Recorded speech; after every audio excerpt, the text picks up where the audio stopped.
मैंने चर्चा में बताया था कि प्रज्ञा विचार धम्म है और शील आचार धम्म है। आचार का अर्थ है आचरण या सदाचरण। जब हम शील की बात करते हैं तो वो आचरण में उतरने की बात है। तो सधर्म हमारे व्यवहार में उतरना चाहिए, हमारे आचरण में उतरना चाहिए। जब सधर्म हमारे आचरण में उतरेगा तब निश्चित रूप से हमारा कल्याण होगा और उसके बाद जो समाज बनेगा उसका स्वरूप बहुत सुंदर होगा। अभी तक जो बातें हुई, अन्य लोग जो करते रहे, उन्होंने धर्म की सुंदरता, धर्म की करुणा, मैत्री और धर्म से कैसे सदाचरण बनेगा, धर्म से कैसे हमारा व्यवहार निर्मित होगा और धर्म से कैसे समाज सुंदर बनेगा, प्राय इस प्रकार की चर्चाएं गौण रही। लेकिन आज मुझे बात करते हुए बेहद प्रसन्नता का अनुभव हो रहा है कि बीआरसी के माध्यम से समाज निर्माण की एक महत्वपूर्ण पहल शुरू हुई है। तो यहां हमें समझना चाहिए कि व्यक्ति का मूल्यांकन हम किस आधार पर करें, कौन व्यक्ति श्रेष्ठ है और कौन व्यक्ति श्रेष्ठ नहीं है, कौन व्यक्ति अच्छा है, कौन बुरा है, हम इसका मूल्यांकन कैसे करें। तो महाकारुणिक बुद्ध कहते हैं हमें व्यक्ति का मूल्यांकन जन्म के आधार पर नहीं करना चाहिए, हमें व्यक्ति का मूल्यांकन उसके गुणों के आधार पर करना चाहिए। जब हम बुद्ध की बात करते हैं, धम्म की बात करते हैं, तो हमें लगता है कि जैसे हम किसी दूसरे देश की बात कर रहे हो, दूसरी व्यवस्था की बात कर रहे हो, क्योंकि हमारे जो सामाजिक मूल्य हैं, जो अभी तक स्थापित मूल्य हैं जिसमें हम जी रहे हैं, वे तो हमें बिल्कुल सर्वथा विपरीत ही जान पड़ते हैं। बुद्ध कहते हैं कि व्यक्ति का मूल्यांकन गुणों के आधार पर होना चाहिए और वर्तमान धर्म जिसमें हम लोग रह रहे हैं वो कहता है कि व्यक्ति की श्रेष्ठता उसकी योग्यता उसके जन्म से मापी जाती है। अब जो ये भेद है यही मानवता का विरोधी है, ये मानव कल्याण का विरोधी भी है। अगर किसी व्यक्ति का मूल्यांकन समाज में हम जन्म के आधार पर करेंगे तो बहुत बड़ा अनर्थ होगा और वो भी रहा है। जैसे कोई व्यक्ति ऐसे वर्ण में जन्मा है जो पहले से ही सामाजिक व्यवस्था में सर्वोच्च है। अब जो व्यक्ति जन्म के आधार पर सर्वोच्च वर्ण में जन्म लेता है और वो उसे योग्य मान लिया जाए, चूंकि उसका वर्ण योग्य है, उसकी जाति योग्य है, जाति बड़ी है, अगर वो चोरी भी करेगा तो भी उसके गुणों में कोई कमी नहीं आएगी, उसके सम्मान में कमी नहीं आएगी। अगर कोई हिंसा करे, कोई अत्याचार करे, तो किसमें हिम्मत होगी कि यह कह सके कि अमुक व्यक्ति तो निम्न स्तर का है, क्योंकि मूल्यांकन तो जाति और गोत्र और यूं कहें कि वर्ण के आधार पर हो रहा है। तो सर्वप्रथम बुद्ध ने इस व्यवस्था के विरोध में जो बात कही, अगर मैं यूं कहूं कि विरोध में बात कहने की अपेक्षा उन्होंने मानवीय सिद्धांत को स्थापित किया कि समाज में प्रतिष्ठा का हकदार कौन है, समाज में सम्मान का हकदार कौन है, किसको सम्मान मिलना चाहिए, हम किसको श्रेष्ठ माने। क्योंकि अभी तक तो हम जन्म के आधार पर श्रेष्ठ मानते आए हैं। आपने देखा भी होगा, अनुभव भी किया होगा, एक विशेष जाति में जन्म लेने वाला अगर 10 साल का बच्चा भी है और दूसरी जाति में जन्म लेने वाला व्यक्ति भले ही वो 80 वर्ष का है, तो जन्म के आधार पर जो 80 वर्ष वाला व्यक्ति है उसकी जाति छोटी थी, तो वो 10 साल के बच्चे को भी दादा कहकर के संबोधित करता है। अब इसमें हमने जन्म को आधार मान करके उसे योग्य मान लिया कि जिस व्यक्ति का जन्म जिस जाति में हुआ है उसकी वही योग्यता है, जबकि योग्यता कभी जाति की नहीं हो सकती, योग्यता तो व्यक्ति की होती है। अब मापदंड ही गलत है तो समाज का स्वरूप सही नहीं हो सकता। इस बात को हमें आराम से समझना भी चाहिए, ठीक से समझना चाहिए। अगर मापदंड ही गलत हैं तो समाज का स्वरूप गलत ही होगा। एक व्यक्ति किसी व्यवस्था में पैदा हुआ, किसी जाति में पैदा हुआ, बस वो श्रेष्ठ हो गया, और एक व्यक्ति अगर वो जाति में पैदा हुआ उस जाति के आधार पर वो निष्कृष्ट हो गया। और यही असमानता है और यहीं से भेद शुरू हुआ और यहीं से शोषण, अत्याचार, जुल्म हुआ। तो बुद्ध ने साहस दिखाया कि जो समाज की मान्यता थी, समाज के मूल्य थे, उनके विपरीत जाकर के इन मूल्यों को खुली चुनौती दी और कहा कि कौन व्यक्ति श्रेष्ठ है और कौन व्यक्ति श्रेष्ठ नहीं है, इसका मूल्यांकन जन्म के आधार पर कदापि नहीं हो सकता। इसका मूल्यांकन अगर हमें करना है तो हमें उसके गुणों के आधार पर करना होगा। जब गुणों की बात करते हैं तब व्यक्ति का यहां व्यक्तित्व एक विशेष स्थान पाता है, क्योंकि जन्म के आधार पर जो ऊंच नीच स्थापित हुआ यह अमानवीय वर्गीकरण है, ये व्यक्ति के साथ अमानवीय व्यवहार है। और यदि गुणों के साथ व्यक्ति का वर्गीकरण किया जाएगा तो कोई भी व्यक्ति गुणों को अच्छा बना करके, गुणों का संवर्धन करके एक श्रेष्ठ व्यक्ति बन सकता है। जन्म के आधार पर कोई व्यक्ति किसी जाति में पैदा हुआ तो फिर उसे, अगर वो श्रेष्ठ जाति कहलाती है तो वो प्रयास क्यों करेगा, तो बिना प्रयास किए ही वो योग्य बन जाता है। और एक व्यक्ति निम्न जाति में पैदा हुआ और वो कितना भी प्रयास कर ले, उसकी योग्यता के कोई मायने नहीं है, क्योंकि जन्म के आधार पर उसकी योग्यता निर्धारित कर दी गई। तो इस बात से पूरे मानव समाज को, उसकी तरक्की को, उसकी प्रगति को, उसके व्यक्तित्व को बंद कर दिया, रोक दिया। भला कौन व्यक्ति होगा जो इस आधार पर अपना व्यक्तित्व सुंदर बना सके? वो तो जन्म लेते ही तय हो गया, सामाजिक व्यवस्था में तय हो गया, मानसिकता में तय हो गया कि मेरा काम तो बस यही है और इससे आगे मुझे करना ही नहीं है। यहां बुद्ध ने बहुत सुंदर जवाब दिया। वासेठ के साथ वार्तालाप हो रही थी,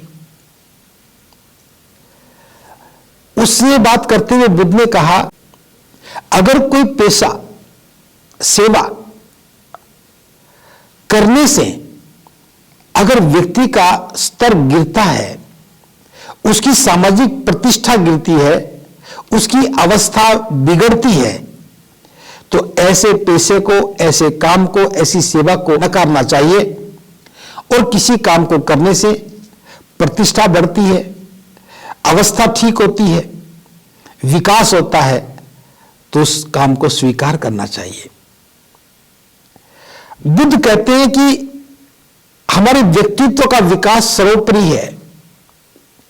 काम करने के बाद हमारी सामाजिक हैसियत, हमारी सामाजिक प्रतिष्ठा और हमारे जीवन में सुख आना ही चाहिए। अगर ये सब नहीं आ रहा है तो हमें अपने पेशे को, अपनी सेवा को बदल देना चाहिए।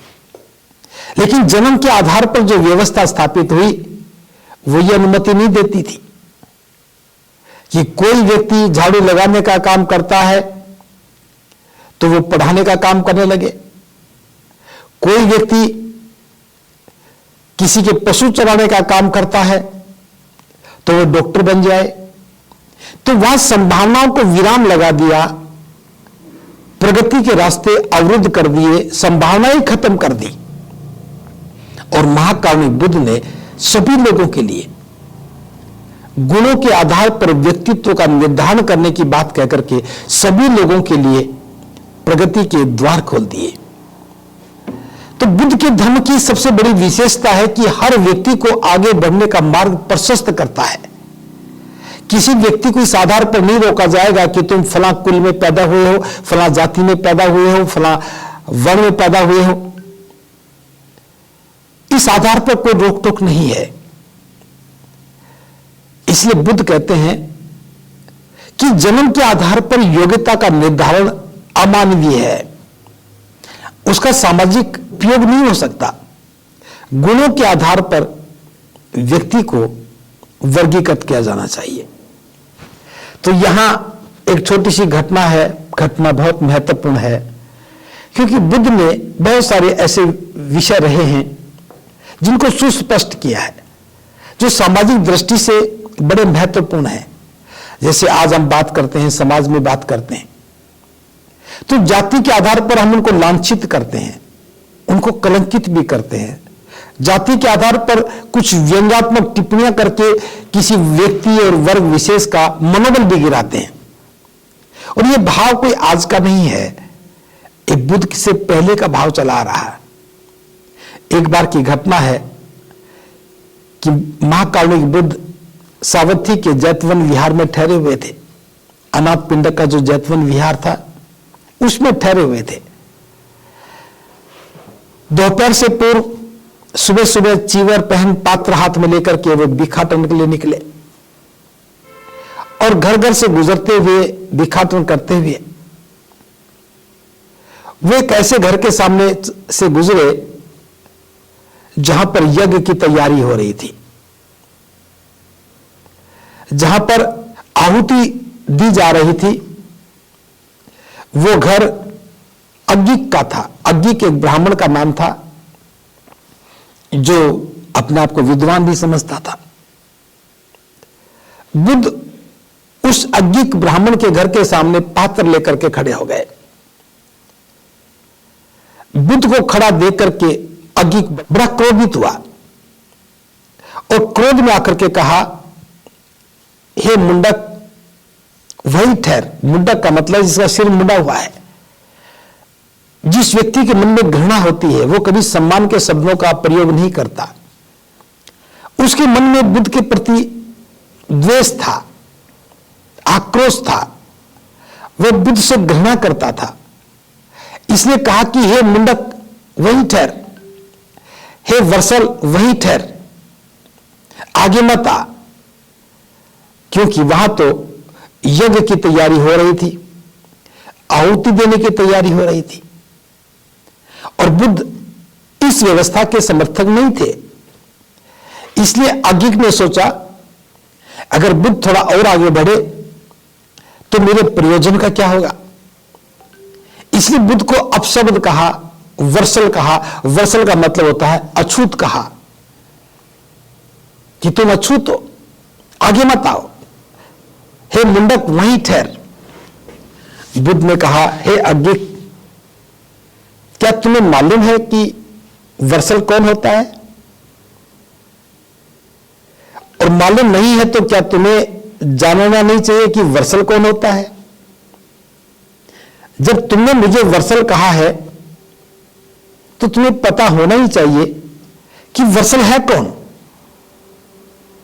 लेकिन अग्गिक तैयारी नहीं था यह बात सुनने के लिए। बुद्ध ने कहा, जब तुमने मुझे वर्सल कहा है तो तुम्हें अर्थ भी जानना तो चाहिए। अगर अर्थ जान लोगे तो कोई तुम्हारा नुकसान तो नहीं होगा, तुम्हारी हानि तो नहीं होगी। तो अग्गिक ने कहा, अगर आप बार बार जिद करते हो तो फिर मैं सुन ही लूंगा, बताओ कि वर्सल कौन होता है। बुद्ध कहते हैं, हे अग्गिक, जो व्यक्ति स्वभाव से क्रोधी होता है, जिसके मन में द्वेष पल रहा होता है, जिसके मन में घृणा पल रही होती है, जो अनैतिक कार्य करता है, जो दूसरों की निंदा करता है, जिसकी दृष्टि मिथ्या है, जो झूठ बोलता है, ऐसा व्यक्ति वर्षल होता है। फिर सुनिए, जैसे जो क्रोध करने वाला है, बात बात पर क्रोध करने वाला है, जिसके मन में द्वेष है, घृणा भरी पड़ी है, झूठ बोलता है, अनैतिक कार्य करता है, दूसरों की निंदा करता है, मिथ्या दृष्टि वाला है, बुद्ध कहते हैं वो व्यक्ति वर्षल है। उसके बाद बुद्ध कहते हैं जो व्यक्ति दूसरे जीवों को प्राण हानि पहुंचाता है, उनकी हत्या करता है, जिसके मन में लेश मात्र भी दया नहीं है, करुणा नहीं है, जो दूसरे जीवों की हत्या करने वाला व्यक्ति है, ऐसे व्यक्ति को वर्षल कहा जाता है। एक ऐसा व्यक्ति जो दूसरों की झोपड़ियों में आग लगाता हो, उनमें रहने वाले लोगों पर अत्याचार करता हो, जो अत्याचारी है, जुल्म करने वाला है, लोगों का आशियाना छीनने वाला है, वह व्यक्ति वर्षल होता है। जो व्यक्ति छीना झपटी करता है, चोरी करता है, किसी का सामान लूट लेता है, ऐसा व्यक्ति वर्षल व्यक्ति कहलाता है। जो व्यक्ति किसी से ऋण ले ले और ना लौटाए, मांगने पर बहाने बनाए और किसी का ऋण लेकर के भाग जाए ताकि लौटाना ना पड़े, ऐसा व्यक्ति वर्षल होता है। एक ऐसा व्यक्ति जो झूठी गवाही दे, अपने लोभ के लिए, थोड़ा सा धन लेने के लिए किसी के विरुद्ध झूठी गवाही देने वाला व्यक्ति वर्षल कहलाता है। एक ऐसा व्यक्ति जो महिलाओं के साथ दुराचार करे, जबरदस्ती करे, अनैतिक व्यभिचार करे, वो व्यक्ति वर्षल होता है। एक ऐसा व्यक्ति जो अपने वृद्ध माता पिता की सेवा ना करे, उनकी सहायता ना करे, उनके खान पान पर, उनकी दवा पर कोई ध्यान ना दे, माता पिता की अवहेलना करे, उनका तिरस्कार करे, जो अपने धर्म की शिक्षाओं को अच्छा बता करके लोगों को गलत मार्ग दिखाता हो, अपने धर्म के नाम पर जो लोगों को गलत मार्ग पर ले जाता हो, या कुछ छुपा करके अपना विशेष उद्देश्य पूरा करने के मकसद से लोगों को गुमराह करता हो, वो व्यक्ति वर्षल है। यानी कि धर्म की बात करता है लेकिन लोगों को गुमराह करता है, लोगों को ठगता है, लोगों को भ्रमित करता है अपना मकसद पूरा करने के लिए। बुद्ध कहते हैं ऐसा व्यक्ति वर्षल है। बुद्ध कहते हैं जन्म से कोई व्यक्ति श्रेष्ठ नहीं हो सकता। जन्म के आधार पर अच्छे कुल में पैदा होकर के बुरे कर्म करता हो, वो व्यक्ति वर्षल है। इसलिए हे अज्ञिक, तूने जो वर्षल कहा है, इस बात को जान कि वर्षल कौन होता है। जब ये सारी बातें सुनी तो अज्ञिक बड़ा लज्जित हुआ, शर्मिंदगी अनुभव हुई और उसने बुद्ध से क्षमा मांगी। प्रबुद्ध उपासक उपासिकाओं, ये बुद्ध का दुस्साहस ही था कि व्यवस्था के स्थापित मूल्यों के प्रति बुद्ध ने एक दृष्टिकोण स्पष्ट किया। अभी तक हम देख रहे हैं कि सामाजिक व्यवस्था में एक जाति विशेष के लोग एक जाति विशेष को बड़ा लज्जित करते हैं। तुम तो ऐसे ही होते हो, तुम्हारे पास तो ये हो ही नहीं सकता, तुम तो बुद्धिमान हो ही नहीं सकते, तुम्हारे तो संस्कार अच्छे नहीं है, तुम्हारा जन्म अच्छा नहीं है। और इस सब के पीछे कहीं पूर्व जन्म की बात बता दी, कहीं तुमने पाप कर्म किए होंगे इसलिए इस योनि में पैदा हो गए, 84,000 योनि में भटकते हुए तुम भोगने के लिए यहां आए हो। जो इस प्रकार की बात करता है, बुद्ध ने साफ कहा है, जो समाज को गुमराह करता है अपना हित साधने के लिए,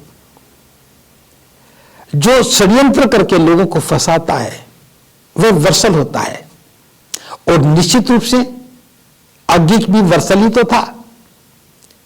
अब बुद्ध ने कहा कि जान लेगा तो अहित नहीं होगा। वर्सल जान गया, अग्गिक जान गया कि वो स्वयं वर्सल है। तो प्रबुद्ध उपासक उपासिकाओं, हम इस भाव को समझना चाहिए जो स्थापित मूल्य है समाज में। एक जाति विशेष के प्रति, एक वर्ग विशेष के प्रति, एक व्यक्ति विशेष के प्रति जो कुंठित मानसिकता के जो शब्द निकलते हैं, किसी का मनोबल गिराने के जो शब्द निकलते हैं, आज के बाद निकलने नहीं चाहिए। हम भी जाने अनजाने में किसी की जाति का नाम लेकर के किसी को अपमानित करते हैं, लांछित करते हैं, उसका मनोबल गिराने के भाव करते हैं। अरे फला जाति के लोग तो ऐसे ही होते हैं। ऐसा कहना ही वर्सल है, ऐसा कहने वाला ही अछूत है, ऐसा कहने वाला ही मिथ्या दृष्टि वाला व्यक्ति है। तो जो बौद्ध बने हैं, बुद्ध के अनुयायी हैं, उनको इन सब बातों से बचना चाहिए। हमें क्रोधित नहीं होना चाहिए, हमें झूठ बोलने वाला नहीं होना चाहिए, हमें अनैतिक व्याभिचार करने वाला नहीं होना चाहिए, हमें किसी महिला को बुरी नजर से नहीं देखना चाहिए, हमें किसी के घरों को उजाड़ना चाहिए, हमें किसी के साथ अत्याचार नहीं करना चाहिए, हमें झूठी गवाही नहीं देनी चाहिए, और हमें किसी की प्राण हिंसा नहीं करनी चाहिए। तो ये सब बातें अगर समझ में आ जाएं तो फिर जीवन के मूल्य बदल जाते हैं, हमारे सोचने के मापदंड बदल जाते हैं। हम जन्म के आधार पर नहीं, व्यक्ति को उसके गुणों के आधार पर स्वीकारना शुरू करें। यहां एक बुनियादी बात और सामने आती है। अभी तक हम जो जन्म के आधार पर जो बात कर रहे थे, वह निश्चित रूप से असमानता को बढ़ावा देने वाला है। लेकिन महाकारुणिक बुद्ध कहते हैं कि हमें समानता को बढ़ावा देने के भाव में रहना चाहिए, समानता को। अभी तक तो हमारे मूल्य हैं कि जो योग्यतम है, जो योग्य व्यक्ति है, उसे जीवित रहने का अधिकार है। लेकिन हम देखते हैं कि प्राकृतिक रूप से कुछ लोग जन्म से ही कमजोर होते हैं, कुछ लोग जन्म के समय ही बड़े तंदुरुस्त होते हैं, कुछ लोग जन्म से ही बुद्धिमान होते हैं, कुछ लोग जन्म से ही कमजोर बुद्धि वाले होते हैं, अल्प बुद्धि वाले होते हैं, और यूं भी कह सकते हैं कुछ लोगों में बुद्धि होती भी नहीं है। कुछ लोग सामर्थ्यवान होते हैं, कुछ लोगों का सामर्थ्य नहीं होता है। कुछ लोग गरीब परिवार में जन्म लेते हैं, इसलिए वो गरीबी में ही रहते हैं। कुछ लोग धनी परिवार में जन्म लेते हैं तो शुरू से ही धनवान होते हैं। इन सब लोगों को अपने अस्तित्व के लिए संघर्ष करना पड़ता है। कमजोर व्यक्ति भी जीवन के लिए संघर्ष करता है और ताकतवर भी करता है। लेकिन समाज में इस बात की मान्यता है, जो ताकतवर है वही योग्य है, वही योग्यतम है और वही जीवित रहेगा। लेकिन जो योग्यतम है, जरूरी नहीं कि वो व्यक्ति अच्छा ही हो।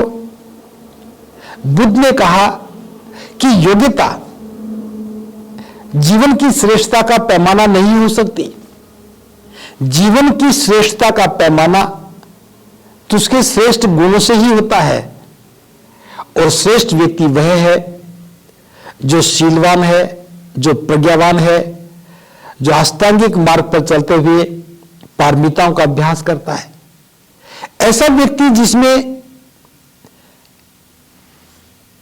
अच्छे गुण समाहित हो रहे हैं, जिसका व्यक्तित्व सुंदर है, जिसके मन में कल्याणकारी भावना है, वो व्यक्ति श्रेष्ठ है।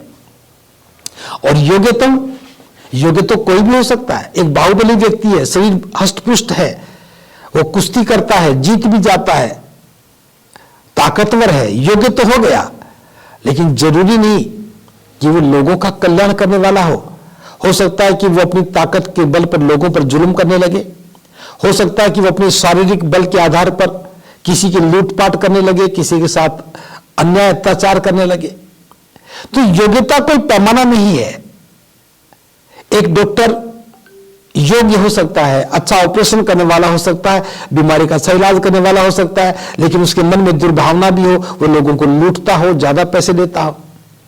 योग्य तो है, लेकिन श्रेष्ठ नहीं है। श्रेष्ठ कौन है? श्रेष्ठ वह है जिसके गुण सुंदर हैं, जो कल्याणकारी भावना से काम करता है, किसी का अहित नहीं करता है, सबके मंगल के लिए, सबके कल्याण के लिए काम करता है, वो श्रेष्ठ है। तो बुद्ध कहते हैं कि समानता का सिद्धांत ये कहता है कि जो श्रेष्ठतम है वही जीने के योग्यतम है, जो श्रेष्ठतम है वही जीने के लिए है। तो कमजोर व्यक्ति भी श्रेष्ठ बन सकता है। एक ताकतवर व्यक्ति दुराचार करने लगे, अब ताकतवर व्यक्ति दुराचार करे और उसे जीने का हक हो तो गरीब आदमी तो मारा ही जाएगा। तो बुद्ध के धर्म ने गरीबी को स्थान नहीं दिया, जन्म का महत्व नहीं दिया, योग्यता को महत्व नहीं दिया, बुद्ध ने श्रेष्ठता को महत्व दिया। तो कोई भी गरीब व्यक्ति भी श्रेष्ठ बन सकता है, कमजोर व्यक्ति भी श्रेष्ठ बन सकता है, अल्प बुद्धि वाला व्यक्ति भी श्रेष्ठ बन सकता है। आपने पट्टीसेन का उदाहरण पढ़ा होगा। पट्टीसेन एक वर्ग भिक्षु था जिसको कुछ भी याद नहीं होता था। सभी लोग उस पर हंसते थे कि ये कैसा भिक्षु है, इसे एक भी गाथा नहीं आती। बुद्ध के पास शिकायतें गई, बुद्ध ने उसे अपने पास बुलाया और उसे एक गाथा सुनाई और कहा कि इस गाथा को याद करो। पट्टीसेन ने उसी एक गाथा को बहुत सुंदर तरीके से कंठस्थ कर लिया और उसको पूरी तरह समझ लिया, और इसी आधार पर पट्टीसेन ने भिक्षु संघ को भी सिखाने का काम किया और अरहत हो गया। बुद्धि महत्वपूर्ण नहीं है, एक गाथा याद करके भी कोई व्यक्ति अरहत हो सकता है। यह श्रेष्ठतम भाव है और बुद्ध ने इसी श्रेष्ठता के गुण को महत्व दिया। अगर इस भाव को हम समझ लें, जो समाज में दबे कुचले लोग हैं, जो गरीब हैं, शोषित हैं, पीड़ित हैं, जिनके पास आजीविका का सुंदर साधन नहीं है, जिनके जीवन में विकास की संभावनाएं क्षीण हो गई हैं, जिनके पास कोई दृष्टिकोण नहीं है, जो अपना भला नहीं कर पा रहे, हम इस भाव से उनके जीवन को श्रेष्ठ बनाने का एक आंदोलन चला सकते हैं, एक अभियान चला सकते हैं। उनकी सुरक्षा के लिए, उनके जीवन के विकास के लिए, उनके जीवन के व्यक्तित्व के लिए हम कल्याणकारी योजना चला सकते हैं। यही धर्म का सबसे बड़ा काम होगा। बुद्ध ने कहा यह कैसे हो सकता है कि कोई व्यक्ति किसी को दुख दे, धर्म के आधार बना करके दुख दे, जन्म का आधार बना करके दुख दे। क्या उस व्यक्ति को, क्या उस धर्म को, क्या उस मान्यता को स्वीकार किया जा सकता है जो दूसरों का तो अहित करे और अपना ही हित करे, जो दूसरों को कष्ट दे खुद सुखी रहे, या दूसरों को कष्ट दे खुद को भी कष्ट दे? ऐसे धर्म को, ऐसे व्यक्ति को, ऐसे विचार को कभी स्वीकार नहीं किया जा सकता। बुद्ध के धर्म का स्वरूप तो यही है कि अपना भी कल्याण करें और औरों को भी कल्याण का मार्ग बताएं, उनके लिए भी कल्याण का मार्ग प्रशस्त करें। एक कितना बड़ा बुनियादी अंतर है। और जब ये अंतर समझ में आता है तब हमें पता लगता है कि हमें बुद्ध की शरण में जाना क्यों चाहिए। क्योंकि वहां प्रत्येक व्यक्ति के जीवन के विकास के सुंदर सुंदर मार्ग खुले हुए हैं। बुद्ध के बताए हुए धर्म में, बुद्ध के स्थापित मूल्यों के अनुसार धर्म का अनुसरण करने के लिए गरीब आदमी के लिए भी वो सारे मार्ग प्रशस्त हैं, खुले हुए हैं जो अमीर के लिए हैं।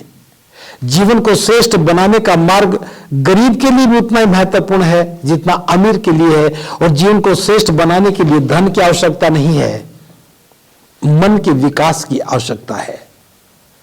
जो व्यक्ति ताकतवर है वह भी धन के मार्ग पर जाकर के अनंत लोगों के कल्याण का काम कर सकता है, और जो व्यक्ति शारीरिक रूप से कमजोर है वह भी धर्म की शरण में जाकर के अपने व्यक्तित्व को सुंदर बना करके, अपने मन में प्रज्ञा को जागृत करके अनंत लोगों के कल्याण का मार्ग प्रशस्त करने वाला हो सकता है।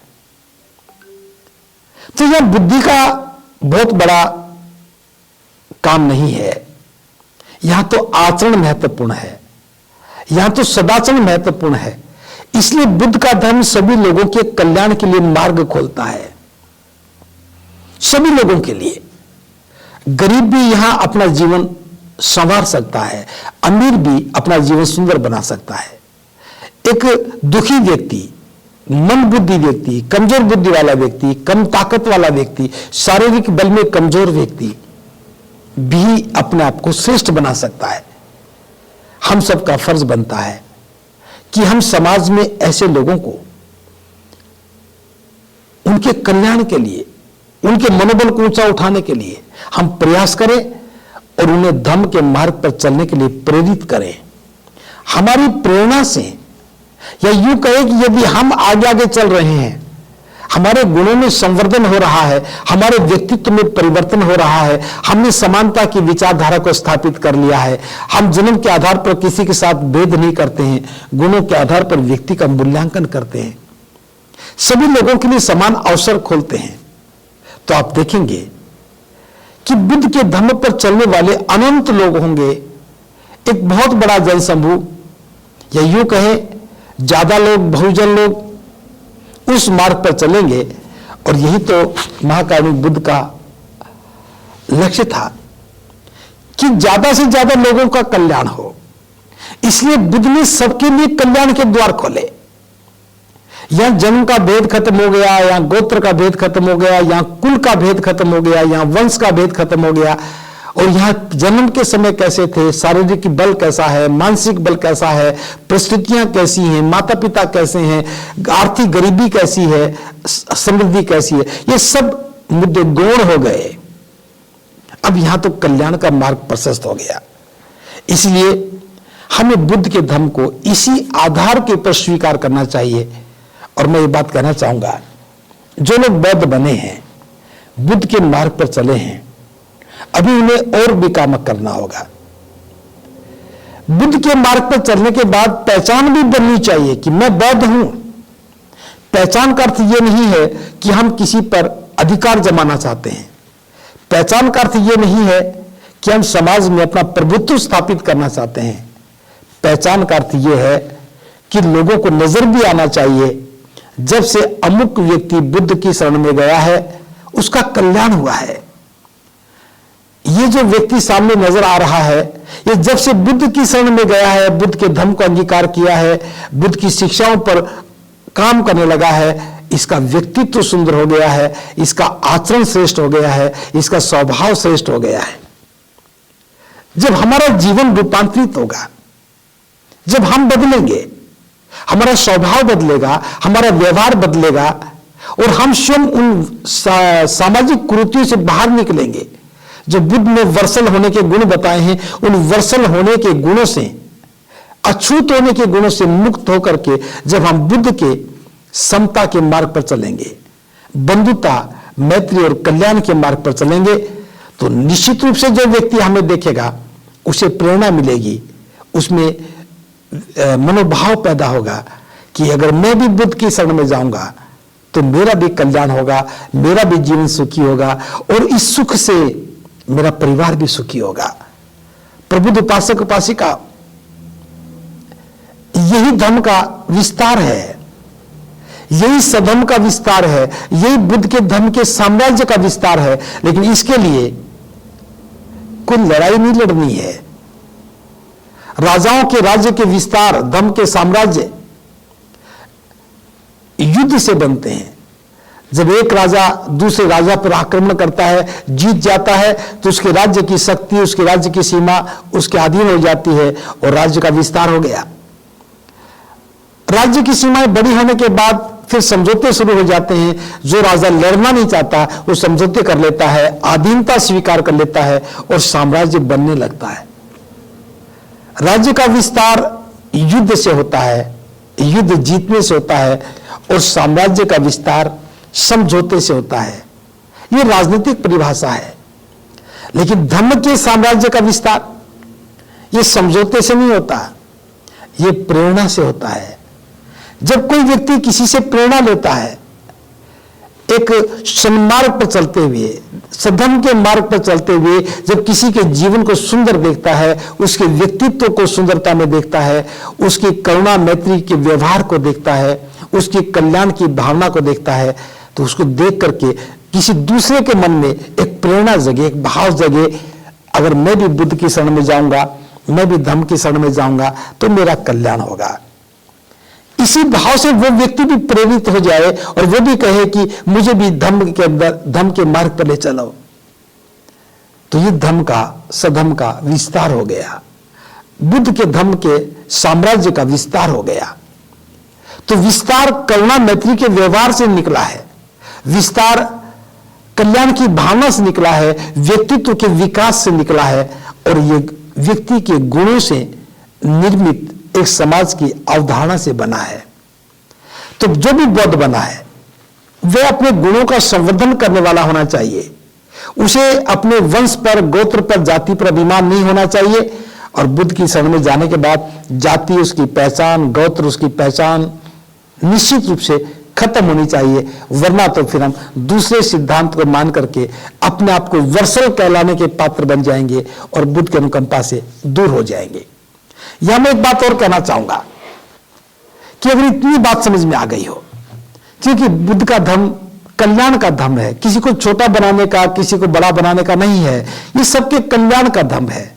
इसकी सीमा नहीं है कि मैं जिस क्षेत्र में रहता हूं मेरे क्षेत्र के लोगों का कल्याण हो, मैं जिस जगह पर रहता हूं उसी जगह के लोगों का कल्याण हो, मैं जो काम करता हूं इसमें मेरे ही खास लोगों का कल्याण हो।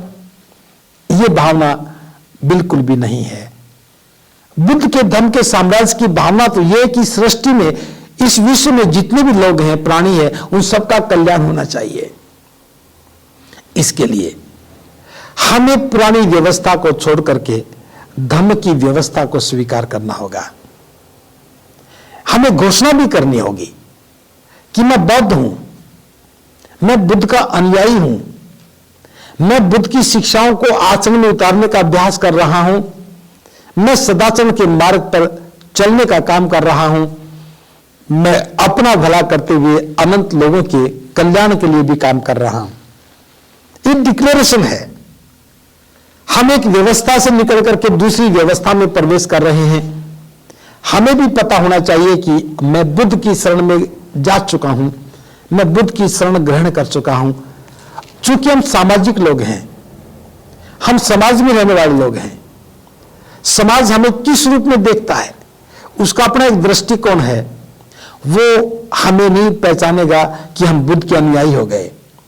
इसलिए हमें घोषणा करनी होगी कि आज मैंने दीक्षा ली है, मैंने पुरानी व्यवस्था को छोड़ दिया है, अब मैं बुद्ध का अनुयायी हो गया हूं, बुद्ध के धर्म को मैंने स्वीकार किया है और बुद्ध की शिक्षाओं को मैं अंगीकार करके मैं अपने जीवन को श्रेष्ठ बनाने के लिए प्रयास करने लगा हूं। एक घोषणा होनी चाहिए।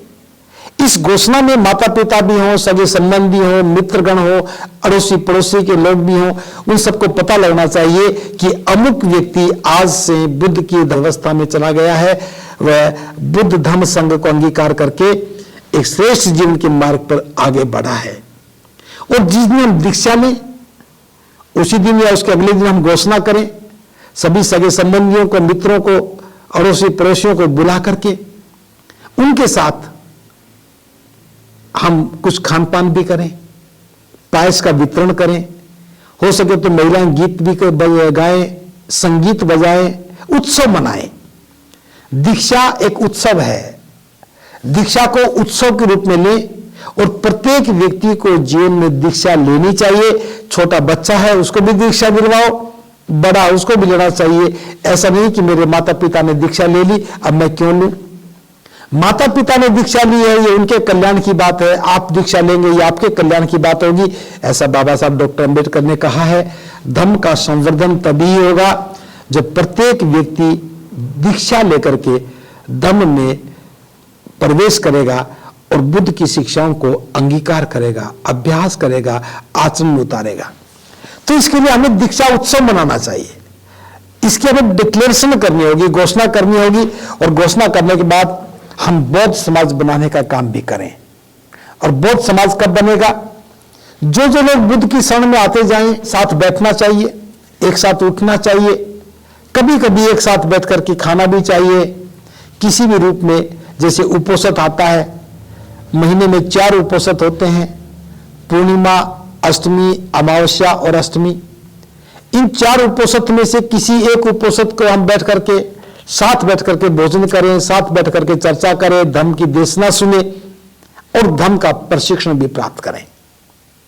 अगर हम महीने में एक बार भी बैठने लगे, जो भी बौद्ध व्यक्ति बुद्ध की शरण में आया है वो उस एक समाज का निर्माण करे।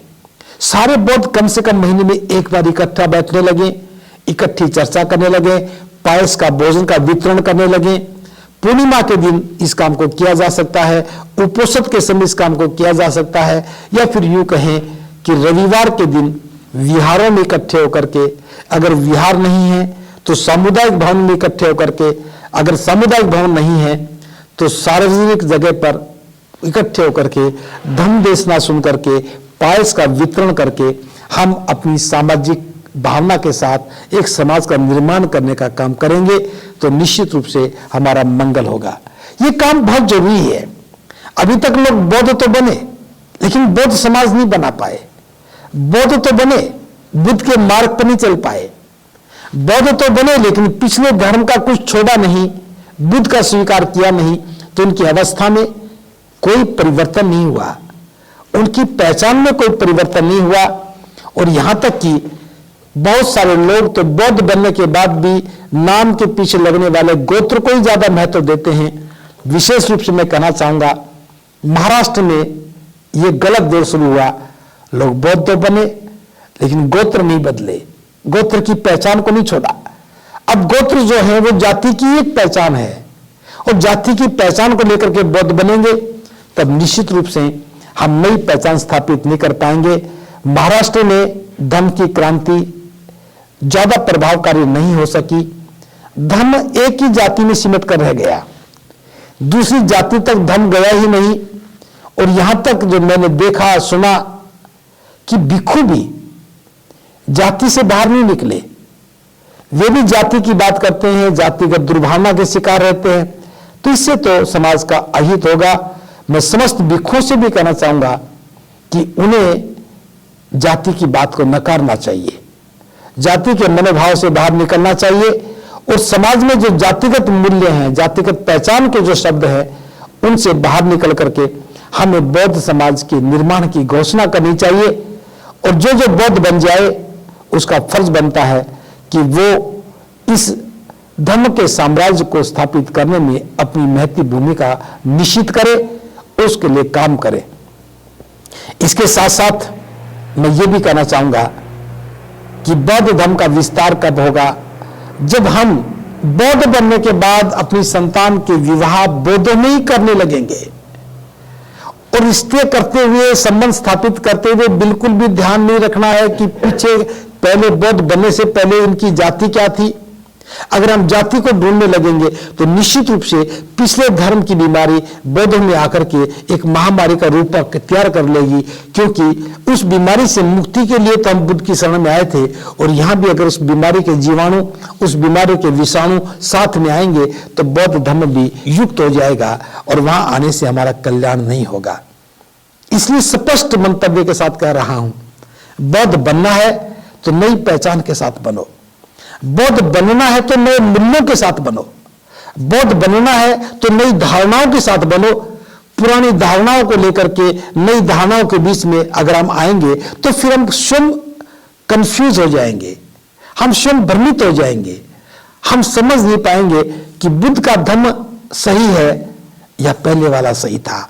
अगर यहां आकर के जाति की बात करेंगे तो लोग तुलना करेंगे, बौद्ध भी जाति के शिकार हैं, अबौद्ध भी जाति के शिकार हैं। अगर वहां हम वर्षल थे, वहां हम अनैतिक थे, तो फिर यहां भी अगर ऐसा करेंगे तो लोग कहेंगे बौद्ध तो अन्यायी होते हैं, बौद्ध अत्याचारी होते हैं, बौद्ध दुराचारी होते हैं, तो बुद्ध के धर्म को भी कलंक लगेगा।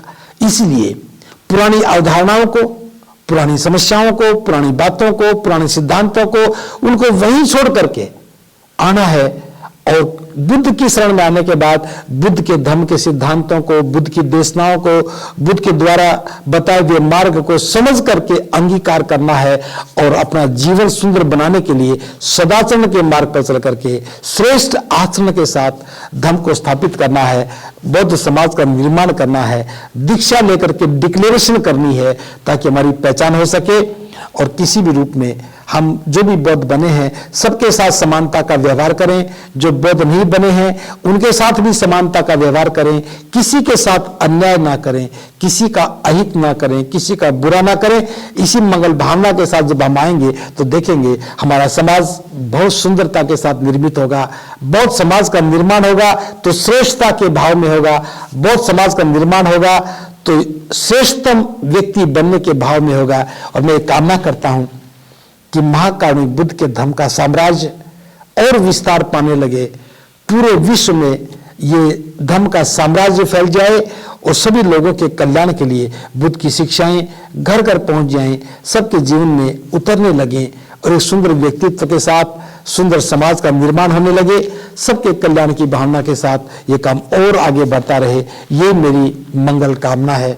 और मैं कामना करता हूं जो भी लोग गूगल मीट से जुड़े हैं वे अगर इन बातों को अच्छा समझ रहे हैं, वे इन बातों में अपना हित देख रहे हैं, वे सुंदर जीवन देख रहे हैं, तो उन्हें किसी भी परिवर्तन से इनकार नहीं करना चाहिए, बल्कि पुरानी व्यवस्था को छोड़ करके धर्म की व्यवस्था में आकर के एक नए स्वरूप के साथ जीवन का विस्तार करना चाहिए, जीवन जीना चाहिए। इन्हीं सब बातों से हमारा कल्याण होगा।